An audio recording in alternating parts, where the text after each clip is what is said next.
அடூர் பிரம்மகுமாரிகளின் ஓணம் பண்டிகை கொண்டாட்டம்.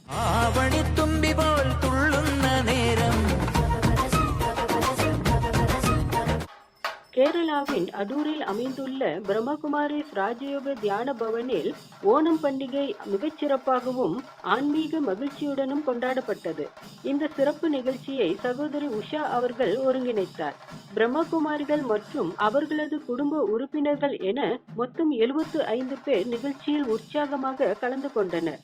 விழாவின் தொடக்கமாக கேரளாவின் பாரம்பரியத்தை எடுத்துக்காட்டும் வகையில் அழகிய அத்திப்பூ கோலம் போடப்பட்டிருந்தது. பல்வேறு வண்ண மலர்களால் உருவாக்கப்பட்ட இந்த அத்திப்பூ கோலம் அனைவரையும் கவர்ந்தது.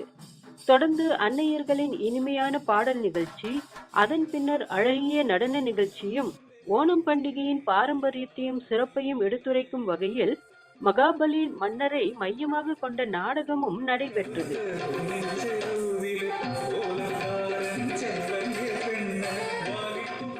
விழாவின் மற்றொரு சிறப்பு அம்சமாக 26 வகையான உணவு வகைகள் தயாரிக்கப்பட்டு இறைவனுக்கு படைக்கப்பட்டன. பாரம்பரியம் மற்றும் குடும்ப ஒற்றுமையை வெளிப்படுத்தும் விதமாக இந்த நிகழ்வு அமைந்திருந்தது. ஓணம் என்பது கேரள மக்களின் மிக முக்கியமான பாரம்பரிய திருவிழாவாகும். மகாபலி மன்னரின் காலத்தில் மக்கள் அனைவரும் வளமாகவும் மகிழ்ச்சியாகவும் சமத்துவத்துடனும் வாழ்ந்ததாக கூறப்படும் கதை ஓணத்தின் பின்னணியில் முக்கியத்துவம் பெறுகிறது.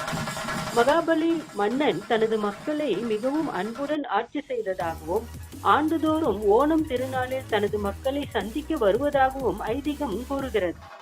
இதனால் ஓணம் என்பது ஒரு பண்டிகை மட்டுமல்ல, அன்பு, சமத்துவம், சகோதரத்துவம், நன்றி உணர்வு மற்றும் குடும்ப ஒற்றுமையை நினைவூட்டும் ஓர் அழகான திருநாளாகவும் கொண்டாடப்படுகிறது. அந்த வகையில் அடூர் பிரம்மகுமாரிகள் ராஜயோக தியான பவனில் நடைபெற்ற இந்த ஓணம் கொண்டாட்டம் பாரம்பரியத்தையும் ஆன்மீகத்தையும் குடும்ப மகிழ்ச்சியையும் ஒன்றிணைத்த ஒரு இனிய விழாவாக அமைந்தது.